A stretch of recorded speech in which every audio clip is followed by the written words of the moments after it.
comme justement des lanceuses d'alerte comme Séverine Dumini, coordinatrice nationale de parents vigilants. Bonjour Séverine Dumini. Bonjour Monsieur Darkoff. Alors écoutez, c'est intéressant parce qu'on a été justement, avec Maud Koffler, on a écouté cette vidéo magnifique et c'est diffusé à des élèves de seconde, donc dans le cadre du service national universel. Je rappelle les promesses de campagne du chef de l'État, le SNU, donc a été lancé en 2019, avec l'objectif de le rendre à terme obligatoire pour toute une classe d'âge, environ 800 000 jeunes par an, mission d'intérêt général, séjours de cohésion, j'adore ces jours de cohésion, c'est toujours très bien, comprendre des activités sportives, culturelles, intellectuelle, avec des journées qui débutent par la levée des couleurs, drapeau hymne national, très très bien ça, et port de l'uniforme. Alors il ne concerne jusqu'à présent que de jeunes volontaires, parce qu'il faut être volontaire pour y aller, âgés entre 15 et 17 ans. Je rappelle très rapidement, en 2023, 40 000 d'entre eux ont participé au SNU. L'objectif était de 64 000, taux de désistement assez élevé. Coût annuel de l'opération, donc annuel 5 milliards d'euros. Cour des comptes est assez dubitative là-dessus, donc et puis alors voilà, on fait des formations, etc. Et puis on fait des vidéos, voilà, des vidéos de formation, de dire des choses. Mais par exemple là, c'est une donc, je rappelle, dessinée aux 15-17 ans, aux 15-18 ans, et on parle des parents. Écoutez, c'est un extrait, mais écoutez, ça vaut son pesant de cacahuètes. Écoutez. Aujourd'hui, nous allons parler du racisme légitimé.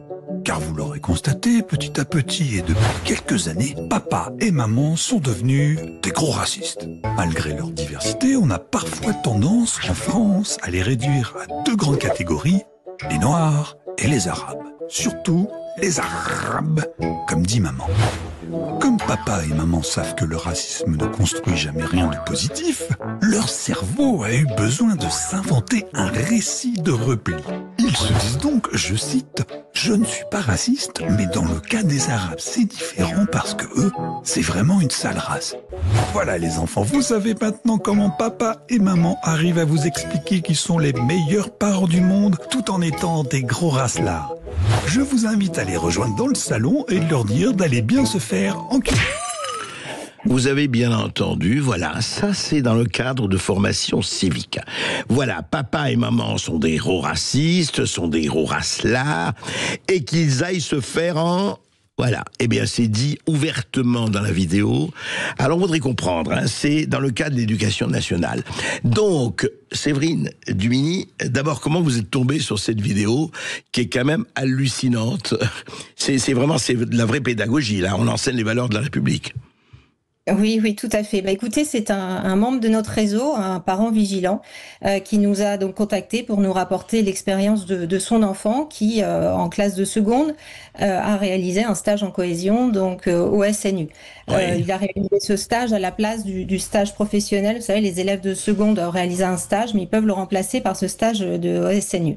C'est un stage de 12 jours qui se fait dans un hébergement. Et donc, il y a effectivement un programme, comme vous l'avez rappelé au début, de sport et puis également de partage de valeurs citoyennes. Alors ils ont effectivement fait des activités telles, hein, comme des levées de drapeau, comme chanter la Marseillaise, mais il se trouve que ils sont encadrés par des jeunes et les encadrants, certains encadrants, plusieurs en tout cas d'après ce parent, ont des discours qui sont totalement à l'opposé des valeurs qui sont censées être développées dans le cadre du séjour à SNU, et donc des encadrants ont diffusé cette vidéo aux participants et ont tenu également pendant le séjour, toujours donc de ce parent, d'après ce parent, des propos politiques en donnant des consignes de vote pour 2027, en indiquant qu'il y avait certains médias qu'il ne fallait pas regarder et en disant qu'ils étaient très bien conscients qu'ils ne respectaient pas leur obligation de neutralité, mais qu'ils s'en fichaient. Ouais. Voilà non, mais comment on arrive, oui, mais ça déjà c'est pas mal, effectivement. Enfin, quand je dis c'est pas mal, vous voyez dans quel sens. Mais comment on peut faire tout le monde peut faire ce qu'il veut, mais dans le cadre du SNU, après chacun peut éructer ce qu'il veut sur les réseaux ou ailleurs, mais dire oui, vos parents sont des gros racistes, ils n'aiment pas les Noirs et les Arabes, c'est tenu comme voilà la réalité. Vous petits Gaulois, vos parents sont tous racistes et ce sont d'ailleurs des uns, etc., etc.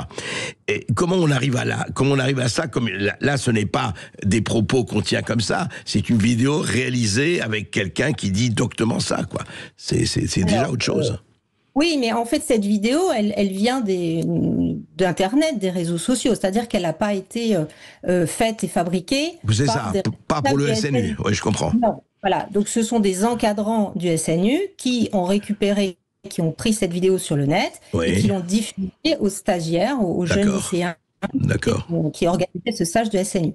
Donc, évidemment, on se pose la question du recrutement, du contrôle des encadrants dans le cadre du SNU, de la formation et de la fiabilité finalement des personnes qui vont encadrer ces jeunes.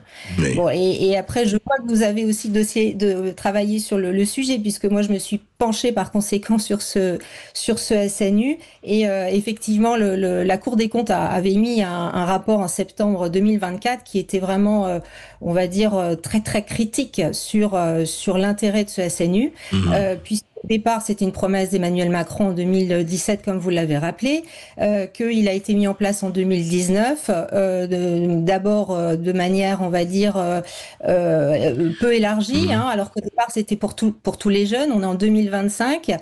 Vous avez bien dit que dernièrement, c'était 40 000 élèves qui étaient concernés par ce stage, et vous avez rappelé le coût exorbitant de 2 900 euros en fait par jeune. Oui, 5 milliards d'euros annuels. Oui. Alors ça, je crois que c'est la prévision pour que ce soit étendu à tout le l'ensemble. monde, c'est ça. Ouais. Voilà. Ça, c'est une prévision sur le coût. Et vous dites chaque jeune coûte combien, là, aujourd'hui, dans la formation ? 2 900 euros pour son séjour de 12 jours. C'est dans le rapport de la Cour des comptes. C'est ça, voilà. D'accord. 2 900 euros pour ce stage. Et le rapport pointe du doigt le fait que, finalement, ce projet de SNU ne remplit pas du tout l'objectif qui était, pour Emmanuel Macron, eh bien, de proposer, finalement, une expérience de mixité sociale et de développer des valeurs citoyennes, parce qu'en fait, le rapport de la Cour de compte met en évidence que les jeunes qui participent à ce stage, en fait, ils sont volontaires et par conséquent, eh bien, on retrouve des jeunes dont la plupart ont un parent ou des parents qui ont un engagement associatif ou qui ont déjà un engagement, par exemple, dans un comme pompier, etc. Donc peu de mixité sociale, en fait. Aucune mixité sociale, aucune. C'est-à-dire que les jeunes qui participent à ce stage de cohésion SNU sont déjà des jeunes qui sont sensibles aux valeurs citoyennes, aux valeurs d'engagement, et je trouve que ça fait cher payer 2 900 euros finalement. C'est pas rien. Mais alors, Séverine Lumini, oui, mais alors. Oui, est-ce que vous avez, vous, en tant que, justement, parent vigilant, est-ce que, par exemple, là, vous avez réagi, ou comment, est-ce qu'il y a eu des réactions, déjà, par rapport à ces encadrants qui font entendre et voir cette vidéo? Alors nous, quand nous avons comme ça des signalements, nous contactons les services, les responsables concernés. Il faut savoir qu'en général, ou quasiment tout le temps, on n'a pas de réponse officielle. Par contre, nous avons des remontées après. Alors c'est la première fois qu'on est confronté à ce cas de SNU.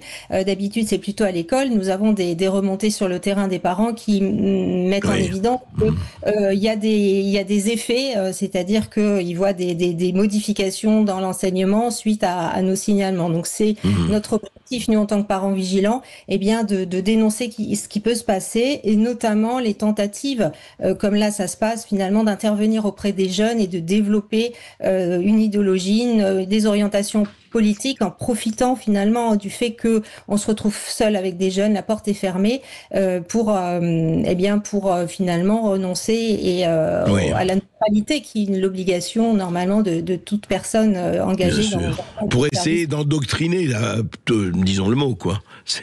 Il y a une tentative en tout cas d'endoctrinement dans cette démarche.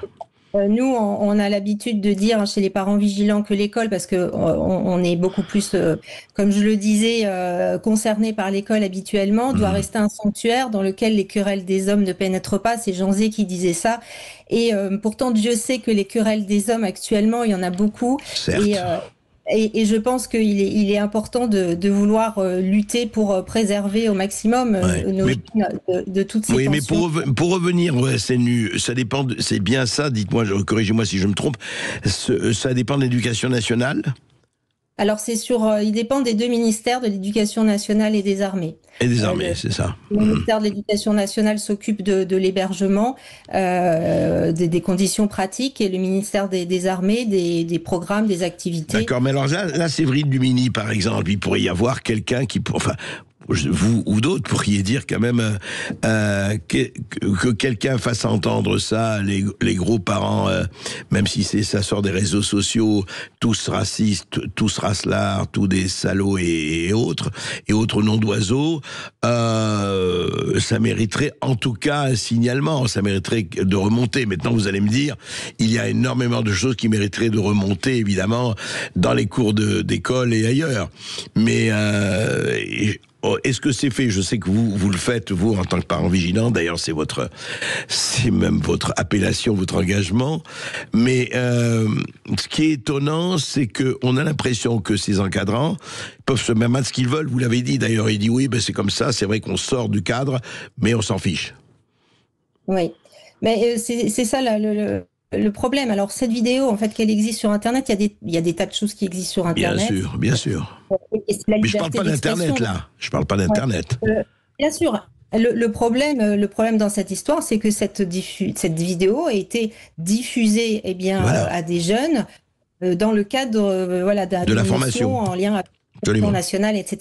Et que ce soit des encadrants, qui sont censés être responsables jeunes, qui ait diffusé cette vidéo à des fins évidemment de les influencer. Donc il est là le problème en fait. La vidéo en elle-même qu'on trouve tout sur le net, c'est l'utilisation faite après. Voilà. Oui, on est bien d'accord. Écoutez, en tout cas, restons vigilants, tous, et puis merci de vos éclaircissements. On suivra cette affaire comme beaucoup d'autres, mais il faut être d'abord vigilant et signaler. Qui que vous soyez, y compris vous, auditeurs de Sud Radio.